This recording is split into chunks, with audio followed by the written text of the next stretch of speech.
mando un cheque de $1000 al que me diga la palabra homosexual en la Biblia, ¿dónde está? No existe. La palabra homosexual no existe en la Biblia. No existe como tal. Yo siempre he dicho, si nosotros tenemos una mejor vida sexual, todo eso se puede mejorar. ¿Vos qué opinas de eso? ¿Cuál es el aporte de Jesucristo a las relaciones sexuales? Familia, yo quiero preguntarle al Padre que si el sexo anal es pecado. El hombre tiene algo de Dios que la mujer no tiene, la mujer tiene algo de Dios que el hombre no tiene, y cuando se une el hombre y la mujer en la complementariedad son reflejo de la unicidad de Dios. Porque él se puso de pie y dijo, yo quiero decirle a todos ustedes que yo soy homosexual. Para mí no ha sido un problema eso, pero lo que para mí sí ha sido un problema es la homofobia de ustedes. Y tengo 60 y no sé cuántos años de edad, lo que tenía, soy homosexual, siempre me han gustado los hombres, yo no me volví homosexual. O sea, este cura fue una declaración muy fuerte y dijo, y los invito a ustedes que saben su vuelva. El caso es que el día siguiente suspendido, declaró la palabra.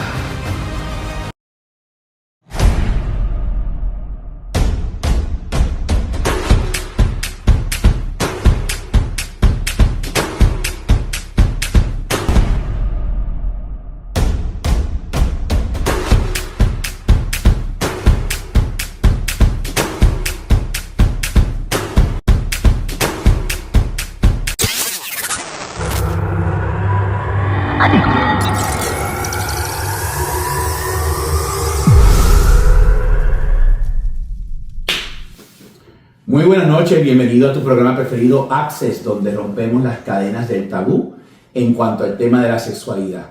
En la noche de hoy tenemos un invitado muy especial, tenemos a Padre Hubert Cajica. Catica. Yo sabía que iba a tener problema con ese apellido. Yo le dije a usted, yo lo presento. Ahí Vea, que conste todos los que nos ven que él es cabecidurito. Queremos presentar al Padre Hubert Cajica. Yo lo digo porque soy colombiano, entonces a mí me sale más fácil, ¿cierto? Sí. El Padre Hubert, yo les voy a contar a todos, yo esperaba a alguien que me han referido muchísimo, grandes amigos, me habían hablado súper bien del Padre Hubert, mejor dicho, me han dado súper referencias hace muy buen tiempo. Y bueno, yo estaba esperando al Padre Hubert, pero no me imaginé encontrarme al Padre Hubert. ¿Qué quiere decir? Que yo lo sigo en redes sociales, me encanta lo que habla, me encanta sus posturas, y bueno, qué placer tenerte aquí, Padre. Es de verdad un privilegio tenerte y qué rico que compartas con otro este espacio. A ustedes, bienvenido. muchas gracias. De verdad, para mí es una oportunidad linda, una bendición poder hablar hoy sin tabú, sin tapujos, con mucho cariño, con mucho amor, pero especialmente para brindarle a las personas una experiencia de verdad. Ahí en Biblia dice, la verdad los hará libres. Cuando nosotros usamos la verdad con amor, se rompen muchas cadenas. Y hablarlo con respeto para que la comunidad no se sienta atacada por un tema que les puede incomodar. Claro. Pero muy importante, antes que nada, William Galeano, buenas noches, aquí en Master Sex. Parte de este rompecabezas, Él me dice, de este experimento. me dice, a veces nunca me saluda, pero bueno, no, súper bien, felices, como te dije, Juan. Y bueno, para entrar en materia, Padre, algo muy importante, y digamos que es nuestra bandera, y es que nosotros en este video podcast siempre hemos hablado de educación sexual sin tabú y abiertamente, porque nuestro propósito es que las personas entiendan que si hay una buena vida sexual, hay un bienestar sexual, pues obviamente todo va a fluir bien, fluye bien nuestro trabajo, fluye bien nuestra vida matrimonial, fluye bien nuestra vida, digamos, la relación con nuestros hijos, fluye bien la relación con los amigos. ¿Por qué digo esto? Yo tengo una conferencia donde, por ejemplo, hablo de que si tú estás bien sexualmente, tú puedes ser mejor empleado, produces más, eres más productivo a nivel laboral. Estás más contento. ¿Sí? Claro, ¿por qué? Porque vas a estar concentrado. Si tú tienes relaciones sexuales con tu pareja antes de irte a trabajar, entonces no vas a tener la necesidad de ir a dañarle la vida a otro que quizás es casada, o casado, a empezar a perder tiempo de trabajo, ya no estás concentrado porque obviamente hay que empezar a generar conquista, ya empiezas a dañar quizás una familia, un hogar, o quizás hasta la amistad porque puede ser la pareja de tu amigo. De todo este cuento, yo siempre he dicho, si nosotros tenemos una mejor vida sexual, todo eso se puede mejorar. ¿Vos qué opinas de eso? Bueno, Juan y William, yo quiero compartir una experiencia para contestar la pregunta. Sí. Cuando estaba en Colombia, yo pertenezco a la Arquidiócesis de Bucaramanga y era el delegado de Pastoral Familiar por muchos años. Y teníamos un programa de radio, en Radio Metropolitana, 1405, algo así. Y era un programa los miércoles y invitábamos siempre a alguien especial. Ese día invitamos a una abogada especializada en los procesos de divorcio que eran muy focalizados en temas de sexo. Y las personas que oían el programa llamaban y era en vivo, entonces las llamadas eran en vivo y estábamos hablando de sexo. Y una señora, ay Dios mío, Señor Padre Celestial, estaba hablando de hace algunos años. La señora dice, ay, aprovechando que el padre es psicólogo y que el padre es el de familia, yo quiero preguntarle al padre que si el sexo anal es pecado. Todos quedamos como, porque era en vivo. Claro. Entonces, que le pregunte directamente al padre, padre, ¿el sexo anal es pecado? Entonces, ¿qué pasó con su mente? Yo quedé como un choque eléctrico, como que pum, pum, pum, reaccioné. Entonces, automáticamente se me vino a la mente una cita bíblica y toda la parte de la dignidad humana. Y entonces le contesté a la señora, le dije, mire señora, hay una cosa que se llama el derecho natural. Y la Iglesia Católica se fundamenta no en la Biblia, no se asusten, pero la Iglesia Católica no se fundamenta en ciertos aspectos, no en la Biblia, se basa en el derecho natural. Y voy a decirle algo para que usted sea la que se responda a sí misma. Le dije, si la nariz, si la fosa nasal dilatara, por ahí lo metían también. ¿Claro? Y así quedó. Todos nos empezamos a reír y el caso es que se acaba el programa, suena el teléfono y el obispo. Ay. Entonces el obispo me dice, ¿a usted qué le pasa? Y yo asustado, o sea, si la llamaba la señora me asustó, Llamaba al jefe, el jefe. jefe. Y me dice, ¿usted qué le pasa? Y yo, monseñor, buenos días. Contésteme, señora, ¿a usted qué le pasa? Y yo, sí, monseñor, ¿a qué se refiere? ¿A usted cómo se le ocurre decir que lo metan por la nariz? Entonces yo le dije, monseñor, yo nunca dije que lo metieran por ahí. Claro, si se dilata la fosa nasal, por ahí lo mete, pero no era que se metiera por ahí, un ejemplo, ¿no? Era la respuesta claro. La tiene cada uno, es decir, hablando del derecho natural del mundo corpóreo. Entonces sí es muy importante hablar de lo que es las relaciones sexuales, de la función de la sexualidad. Y lo otro, al menos en el cristianismo como tal, no solo la Iglesia Católica. Y aquí hago una paréntesis, el cristianismo es la religión, sí. Y dentro de esa religión que se llama cristianismo están los diferentes grupos. Claro. El evangélico, el adventista, el luterano, el anglicano, estamos los católicos ahí metidos. Entonces, para la mayoría de los cristianos hay una mala concepción del ejercicio de la sexualidad. Y hay que entenderlo desde la perspectiva de Jesús. Una cosa es las relaciones sexuales antes de Jesús. Y otra cosa son las relaciones sexuales después de Jesús. Entonces hay una pregunta que todos los que creemos en Cristo tenemos que saber responder. ¿Cuál es el aporte de Jesucristo a las relaciones sexuales? Y dice, ¿cómo si Jesús aportó algo a las relaciones sexuales? Claro, porque fue el que cambió el sentido total. Antes de Jesús, o sea, todo el Antiguo Testamento, que es el judaísmo, sí. La función única de la sexualidad era la reproducción sexual. No había otra. No existe el placer. Pues, no era avalada, digámoslo la así. función única es que usted y yo tenemos relaciones sexuales para procrear hijos y ojalá varones. Porque, recordemos, el pueblo de Israel del Antiguo Testamento es un pueblo bélico, con un sentido egocéntrico bastante amplio, porque somos los elegidos de Dios y vamos a pelear contra el mundo y necesitamos soldados para la guerra. Entonces, de ahí es donde viene ese concepto machista de que es mejor tener hijos varones que mujeres. Porque un hijo varón es un trabajador más, un hijo varón es un soldado más, y entre más varones tengamos, más fuerza de combate tenemos. Entonces, por eso, por ejemplo, Ismael, que es el hijo de la sierva, el hijo de la esclava, no es el hijo de la promesa. Entonces, porque como este pobre señor no podía tener hijos, porque su esposa era estéril, acuéstese con la empleada, para poder tener hijos. Entonces, ese es el concepto del Antiguo Testamento. Aparece Jesús y dice que ya la razón de ser del matrimonio no son los hijos. Pero, ¿cómo así? O sea, usted y yo nos casamos no para tener hijos, no. Cambia el concepto del matrimonio, cambia el concepto de la sexualidad. Es una revolución fuerte. Y es lo que muchos de nosotros no queremos entender. La razón de ser de que tú y yo estemos juntos ya no es tener hijos. Entonces, ¿cuál es? Que yo me sienta feliz, que tú te sientas feliz y que tú y yo, de forma recíproca, busquemos la mutua felicidad.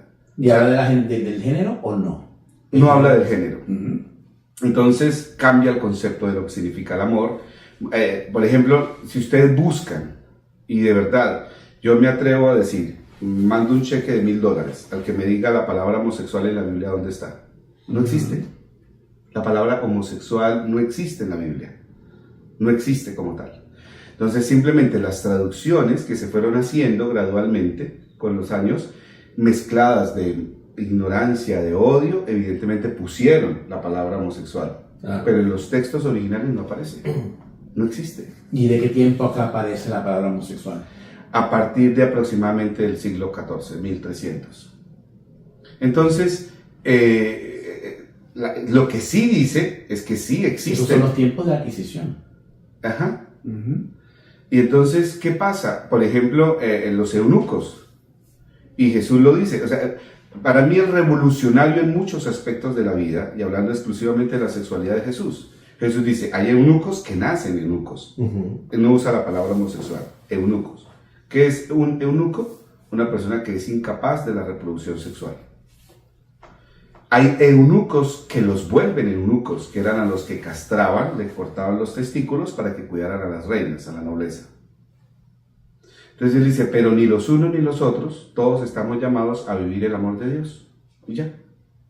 Entonces, si en realidad no se menciona nada sobre el homosexualismo hasta tiempos después del siglo XIV, como usted bien dice, ¿por qué existe tanta persecución en contra de la comunidad LGBT específicamente? En persecución contra todos. O sea, usted sea ladrón, corrupto, pero si es prostituta, no. Pero si usted es prostituta, pero finge pureza de castidad y corazón puro, puede seguir adelante. Es decir, hay un contexto muy importante. Una doble moral ahí. Una doble moral. O un comportamiento específico. Es decir, es tremendo. ¿Cuándo sucede todo esto? Aquí hay que remontarnos a años antes de Cristo, y es Platón y Aristóteles. Estos dos señores, con sus pensamientos filosóficos, no sé si recuerdan la teoría de la cueva de Platón, donde dice que el alma está encerrada en el cuerpo, y el cuerpo es la cárcel del alma. Entonces estamos llamados a la trascendencia. Pues resulta que hay dos señores muy importantes de la Iglesia Católica. Estoy hablando del catolicismo. Sí. Uno se llama San Agustín. San Agustín era un hombre felizmente explorador de la vida afectiva y sexual. A nosotros da miedo hablar de eso. Hay mucho tabú detrás de eso. En la antigüedad existía la promiscuidad sexual, y aunque no se definía bisexual, pansexual, no binario, eso no existía, esos son términos muy modernos, pero sí había demasiada pansexualidad en la antigüedad. Entonces yo no era bisexual, simplemente tenía a mi esposa, pero tenía relaciones sexuales con hombres, pero no estaba definido. El problema del mundo moderno es que todo lo queremos etiquetar. Claro. Entonces, en esa época no se etiquetaba nada. Entonces era normal que yo me casaba con mi esposa para tener hijos, y los teníamos, pero realmente a mí me gustaban los hombres. Entonces en mi vida privada, familiar, yo tenía 2, 3 amantes. Bueno, Alexander se consideraba una persona bisexual también, pero eso viene mucho de los tiempos más atrás. Entonces, ¿qué pasa? Viene San Agustín, que es del siglo IV, y retoma toda esa filosofía platónica y aristotélica, y empieza a clasificar, a etiquetar y a rotular, y ahí es donde empieza el problema como tal. Segundo, Constantino declara el cristianismo, que todavía no se llama catolicismo, el cristianismo religión del Estado. Donde se escoge el consorcio que escoge los libros que van a ir al Nuevo Testamento. Entonces se mezcla todo, entonces se mezcla la filosofía platónica aristotélica, se mezcla el mundo político romano, y surge la Sagrada Madre Iglesia Católica, que yo amo y quiero, con todos los defectos que tiene, pero esa es la verdad. Entonces de ahí, ¿qué pasa? Fue para controlar la rebelión del pueblo. Para muchas cosas. O sea, por ejemplo, hasta está escrito, o sea, yo digo, Dios mío, Señor, perdónanos, pero hasta el siglo IV había mujeres obispos, había mujeres sacerdotes. Sí. Simplemente cuando se mete la religión como Estado, los clérigos tenían el nivel de Senado. En el Senado de la política romana no hay espacio para las mujeres. Entonces, si yo quería tener estatus de senador, tenía que ser solo hombres. Entonces, ¿qué? Saquen a las mujeres.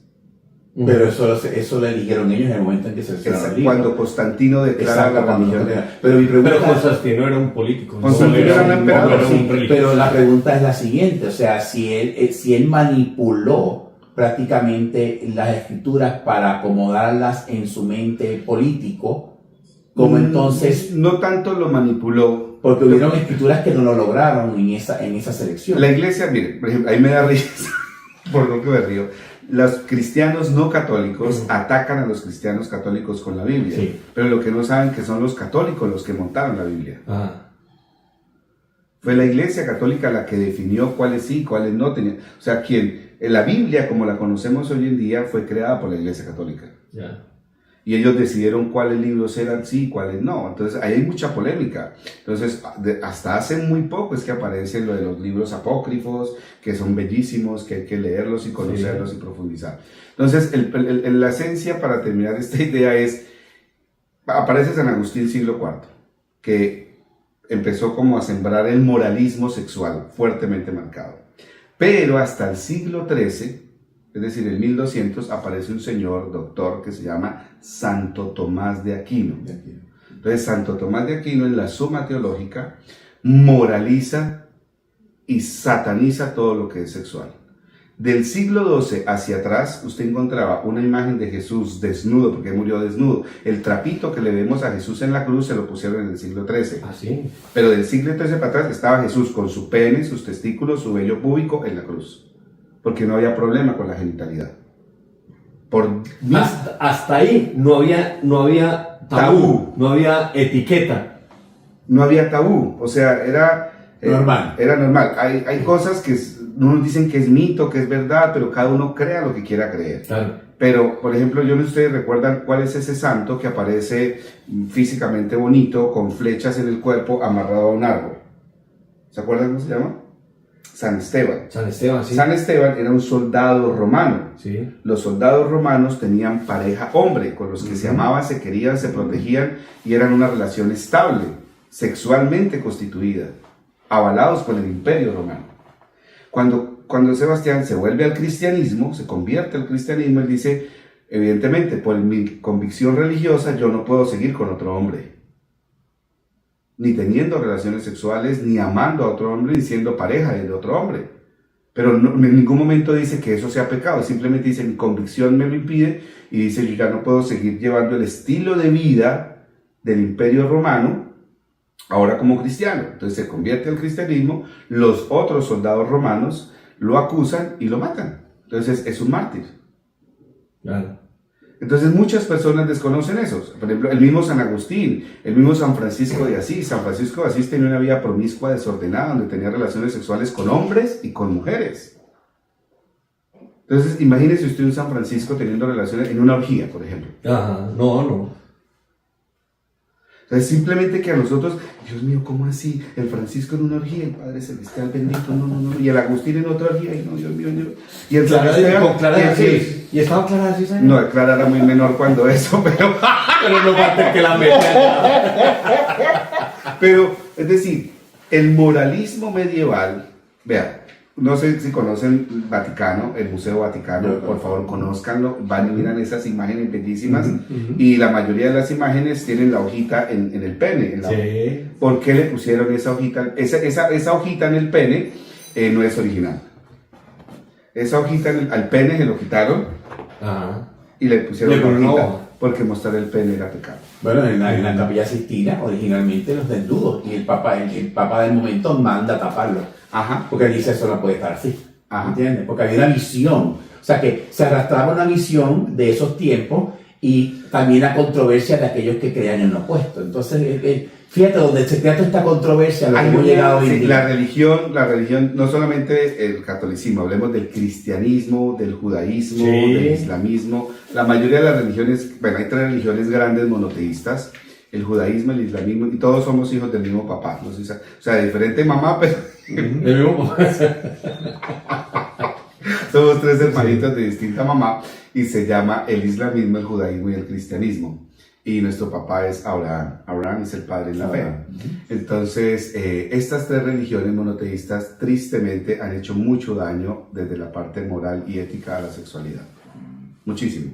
Entonces lo que he intentado, por lo menos en el lado de la Iglesia Católica en los últimos años, es empezar a redireccionar, a sanar heridas. Haga de cuenta mi trauma de la infancia. Claro. Entonces yo busco un consejero, Sí. busco un terapeuta para sanar porque me abusaron sexualmente, porque yo vi que mi papá abusaba a mi mamá, porque yo veía, porque mi tío era gay y se Sí. suicidó. Entonces, todos esos traumas de la infancia yo busco un consejero para sanarlas. Yo siento que hoy en día la iglesia está intentando. Lo que pasa es que no es fácil porque son 2000 años de historia. Sí. Entonces, por ejemplo, hay un documento que quiero compartirles y se llama, es algo muy lindo, se llama Declaración del Dicasterio de la Doctrina de la Fe Dignitas Infinita sobre la dignidad humana. Eso salió este año, en agosto, en julio del 2024, y es un documento oficial de la iglesia sobre la dignidad humana. Y habla específicamente de las personas de la comunidad LGTBQ. Entonces, ¿qué pasa? A nosotros eso no nos muestra. Y de verdad yo les pregunto, busquen a sus líderes Ese religiosos. documento no es para cualquiera, ¿sí? No, eso es público. Y la tarea de los... Vean, la empresa con los peores mensajeros que existe en el mundo de la Iglesia Católica. Porque los mensajeros somos los curas. Claro. Entonces, eso lo escribió el Papa, lo firmó el Papa y le dijo a los curas, vea, señor cura, vaya, léale eso a la gente. Pero si estás hablando de una persona que todavía en lo que antiguamente se hacía no lo va a leer. Absolutamente San no. Agustín, ¿entiendes? San Agustín no lo ve. Entonces, permítanme leer el numeral, solo el numeral. Sí, claro, 55. no, este programa es tuyo. Es una, para mí eso, yo cuando leí eso, yo lo volvía y leía, lo volvía y leía, y bueno, porque yo entré en crisis. Y el contexto es Andrea, que es una mujer que quiero mucho. Andrea Montañez me dice, ay, Hubert, ¿cómo es posible que el Papa nos está dando duro? Y el Papa le dice, ¿pero usted dónde sacó eso, Andrea? Digo, es que le mando a este periodista, un periodista homofóbico, racista, envenenado de odio, dice, por fin el Vaticano puso su posición sobre la comunidad LGTBQ y los condenó al fuego del infierno. Así tal cual, periodista en Miami. Y entonces... y yo de una vez dije, así, ¿cómo así? Venga, yo tengo que mirar. Y el tipo lo que hizo fue tergiversó el documento. Porque todo lo contrario. Entonces le dije, Andreita, ¿tiene tiempo? Me dijo, claro, padrecito. Le digo, vamos a sentar y lo vamos a leer. Y vamos a decirle a ese tipo que no sea mentiroso. Y solo el numeral 55, sobre la dignidad humana. Dice, la iglesia desea ante todo reiterar que toda persona, independientemente de su tendencia sexual, ha de ser respetada en su dignidad y acogida con respeto, procurando evitar todo signo de discriminación injusta y particularmente cualquier forma de agresión o violencia. Por ello, hay que denunciar como contrario a la dignidad humana que en algunos lugares se encarcele, torture e incluso se prive del bien de la vida a no pocas personas únicamente por su orientación sexual. Wow. Papa Francisco. La primera vez que lo veo. Papa Francisco, julio del 2024. Entonces, ¿qué pasa? Nosotros, es que el odio... Y cuando él escribe eso, ¿qué opinan los que lo siguen ahí? Como usted y como los obispos, Bueno, los cardenales, hay que no muchos- están de acuerdo con... Dígame ahora, pero el jefe dijo esto, pero ¿estamos de acuerdo o no estamos de acuerdo? hay muchos que no quieren al Papa Francisco, Claro. porque él está cambiando Ha sido un revolucionario.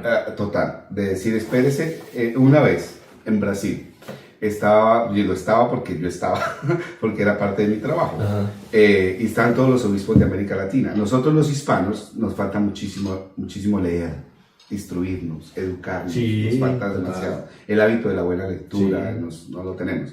Entonces dice el Papa Francisco, porque sale un obispo con su mitra es el gorrito que se ponen aquí, lleno de piedras preciosas y un anillo que eso parecía una bola de billar.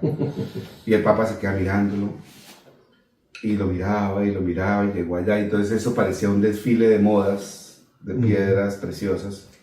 Y el Papa solo miraba. Entonces el que estaba nosotros íbamos como del Vaticano a prestar el servicio de traductores y toda esa cosa. Entonces dice uno, ay Dios mío Señor, que el Papa no vaya a decir nada, que el Papa no diga nada, porque él siempre dice cosas muy fuertes. Entonces coge el micrófono y dice, esto no es oficial. Pero a todos ustedes, señores obispos, quiero recordarles que la Edad Media se acabó hace más de 500 años. Gracias. Y se sienta. O sea, Guarda las piedritas, viejo. Entonces, Guarda las piedritas, guarda el anillo. Trágame tierra.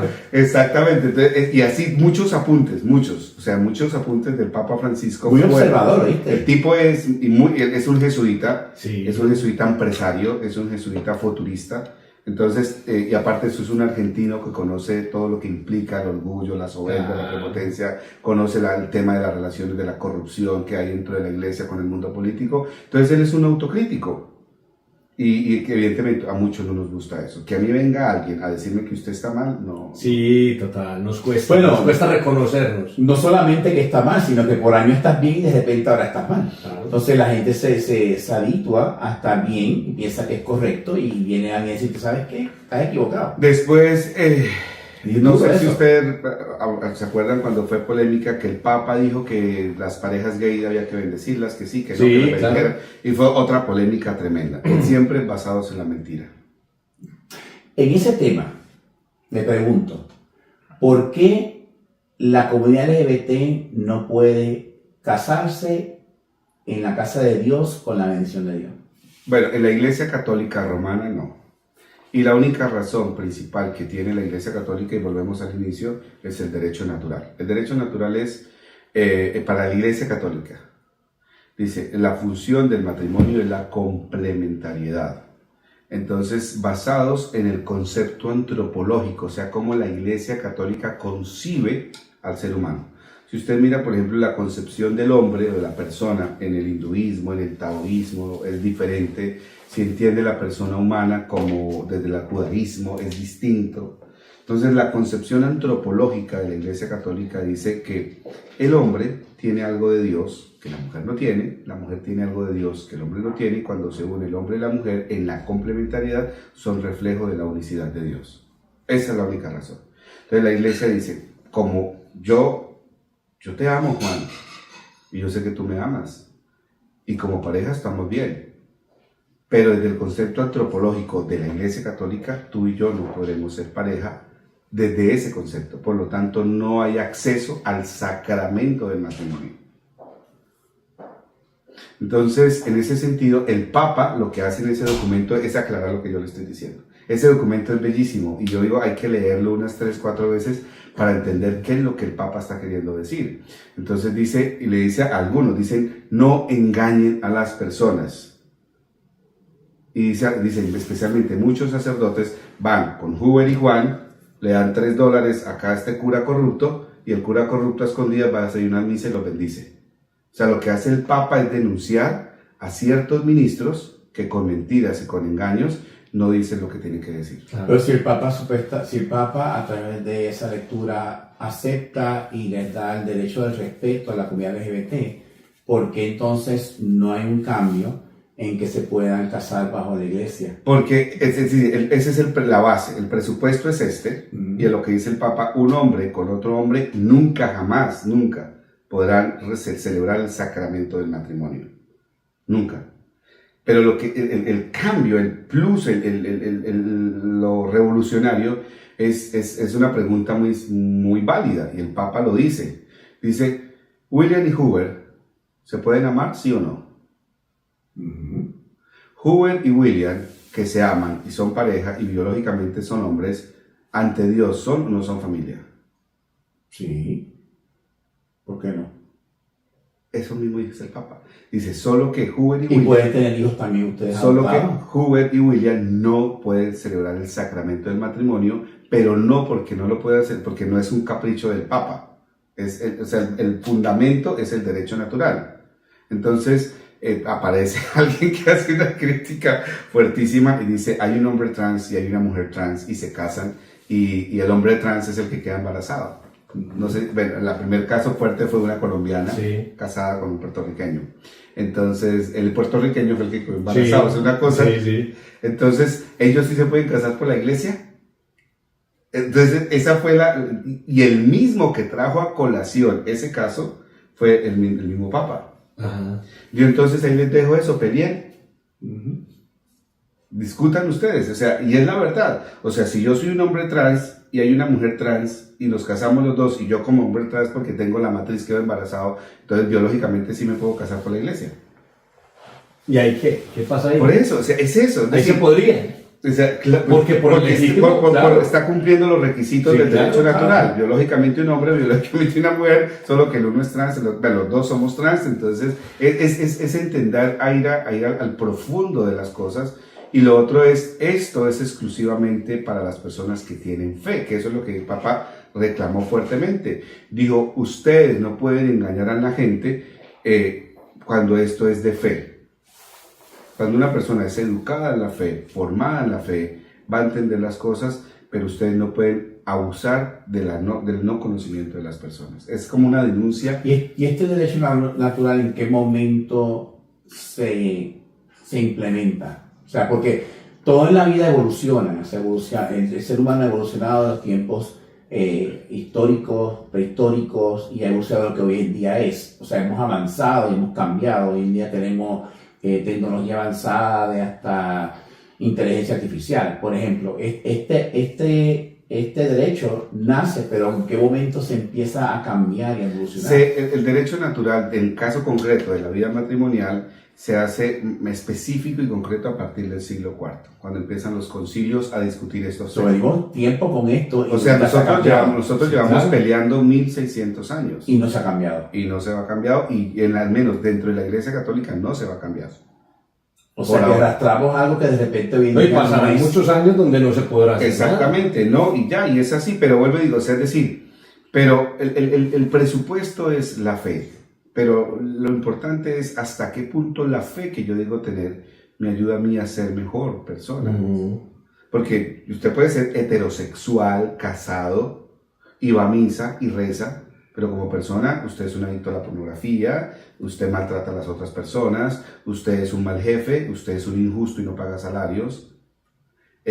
Usted difama a las demás personas, usted maltrata o yo puedo ser casto y célibe, es más, hasta en mi vida me he tocado el pene y cuando me lo toco es con ropa interior como se hacía antiguamente. El clérigo tenía que bañarse con la oscuridad, con ropa de baño y no podía mirarse el pene, eso era pecado. Y estoy hablando hasta hace poco, hasta 1970. Hay una película clásico que es como Agua para Chocolate. Sí. Y ahí aparece que los recién casados, como el sexo era solo para tener hijos, una de las madrinas tenía que regalarle la cobija, que tenía el huequito en la mitad, donde la esposa se ponía la cobija y el esposo la penetraba solo para tener hijos. Pero él iba y satisfacía su instinto sexual con los prostitutas, con las empleadas o lo que fuera. Pero ¿por qué vivimos en una religión X con limitantes? O sea, ¿por qué tenemos que poner un límite a lo que podemos hacer o no debemos de hacer? Cuando todo es basado en fe y amor. El problema de los límites es cuando yo dogmatizo mi forma privada de pensar las cosas. O sea, yo lo que creo, lo que pienso, lo que siento, lo impongo a los demás. Ese ha sido el problema de muchos años. Y ha sido la discusión. En la Iglesia Católica existen los concilios. Los concilios es donde se sientan las autoridades a hablar y a discutir y a colocar el tema sobre la mesa. Por ejemplo, el celibato de los curas, ser célibe es no ser casado. Y mucha gente dice, la Iglesia debería dejar casar a los curas para acabar la pedofilia. Espera un momentico, ¿quién le dijo a usted que el matrimonio era el remedio para acabar una enfermedad? Claro, ¿no? Pero también porque le estamos poniendo limitante a una persona que es un ser humano. O sea, y son cosas diferentes. O sea, usted puede tener sexo, ¿por qué no? Entonces la pregunta es... Basado en amor, y una cosa es el celibato y otra... El celibato es no casado. Claro, no significa que no tenga sexo. ¿Qué? No, casado es no tener una relación estable. Exacto. Ese es el celibato. La castidad sí es el no tener relaciones sexuales. Son ¿Pero dos por cosas. qué? Porque no cambia eso. Entonces, exactamente. Entonces, ¿cuándo se volvió eso una ley? Porque hasta cierto año eso no existía. Eran hombres, por ejemplo, antiguamente, ¿quiénes elegían a los obispos? Entonces conocemos a Juan, un tipo buenísimo, lleno de virtudes, lleno de cualidades, un tipo líder, sensible socialmente, le aporta a la comunidad su conocimiento, su experiencia, su habilidad. Entonces todos alzábamos la mano y decíamos, este sirve de cura. Después toda la comunidad decía, este cura lo deberíamos ver obispo. Entonces era la comunidad que lo nombraba obispo. Así nombraron obispo a San Agustín y a muchos. Entonces, ¿qué pasa? Con el pasar de los años, nosotros nos volvimos tan burócratas que empezamos a colocarle puntos y puntos y puntos, claro, y puntos hasta que nos tiramos todo. Entonces, evidentemente, el celibato en Occidente, estoy hablando de Roma hacia acá, se impuso porque evidentemente en la Edad Media, los feudales y todo este tema de cosas, ser cura era un privilegio. Entonces muchos se hacían curas y bastaba con que usted se supiera de memoria la forma de consagrar el pan y el vino. Ajá. Con que usted se supiera eso de memoria, ya era cura, lo nombraba, lo ordenaba sacerdote. Entonces muchas personas sin carisma, sin vocación, se hacían sacerdotes. Entonces los obispos decidieron, no, vamos a poner el celibato, y se impuso el celibato.